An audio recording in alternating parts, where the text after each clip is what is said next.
Usually when I do my videos, I have a plan for them. Today is one of those days where we don't have a plan.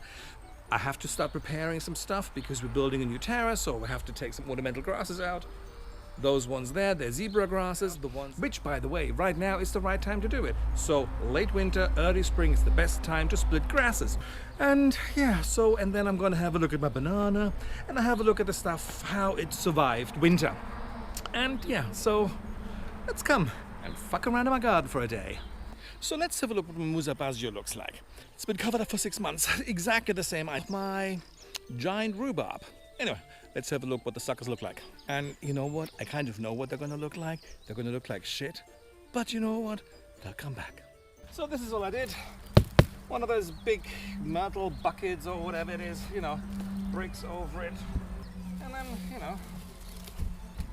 ta-da! As you can see, I covered it with some compost, then a shitload of leaves over it. And the leaves were up here at the time. I'm not gonna leave them uncovered all the time now because we still get the odd night of frost, so obviously I leave the bucket here, but you can see that after I cut them off they were still trying to grow a little bit. They look like upright turds right now, but they will come back, promise ya. So same idea with my giant rhubarb.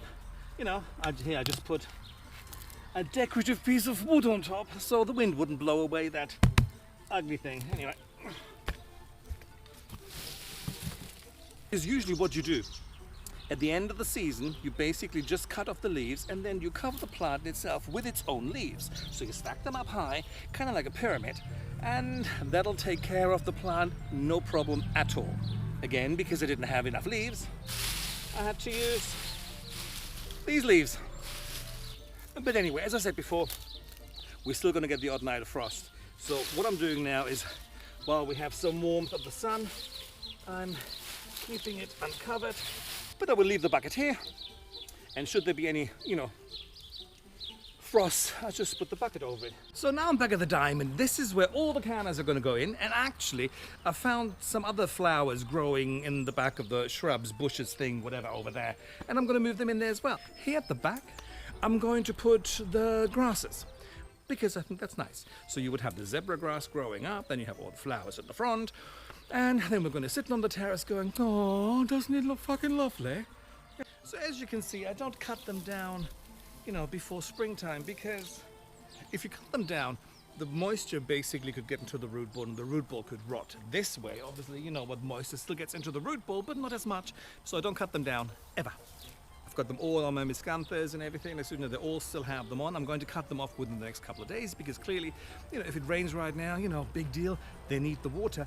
But, on the odd frosty night will do them absolutely no harm. But if you have it obviously for months on end, I know that some people actually tie them together. Gather them like this and then tie them up. While I like the idea of plant bondage, I'm also a lazy gardener. And I have a lot of them and I just can't be bothered doing that. So, I just leave them as they are, and all these years I have had my miscanthus, my caryxes, and whatever other ornamental grasses I have, they have all survived. Thing with grasses, when you dig them up, you just have to go as wide as the actual grasses. It is not like a tree where you would have, the trunk, and then all of a sudden you've got roots all over the place. Here the roots are pretty much confined, so the root ball is as big as the plant is on top. It's not like an iceberg that all of a sudden you've got like plant, root. And also obviously if you split the plant, it invigorates new growth, and you double the sizes of the plant. You double the sizes, no you don't, you double the amount of plants you have, not the size. So yes, anyway, now dig.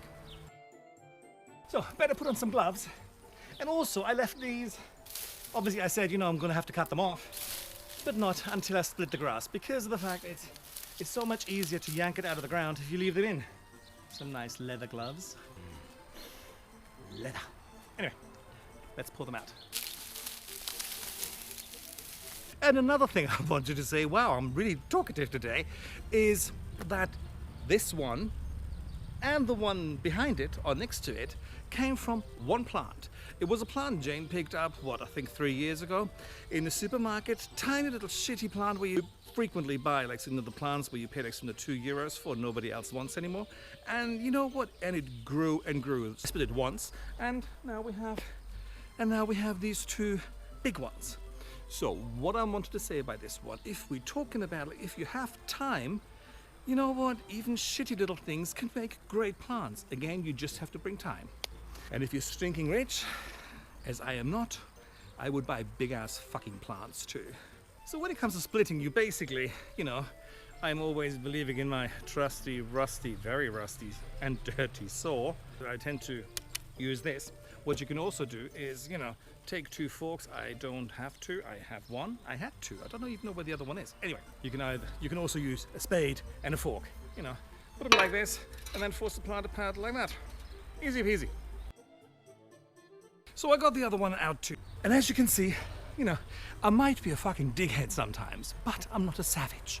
I put the ones I cut beforehand, I could put them into water, so obviously, it is quite warm, so they're not going to dry out. So what I'm going to do now is put all 5 of them, should have been 4, but it's now 5, in the diamond. Anyway, digging the holes, popping them in, water them, and then, yeah, that's it. Done.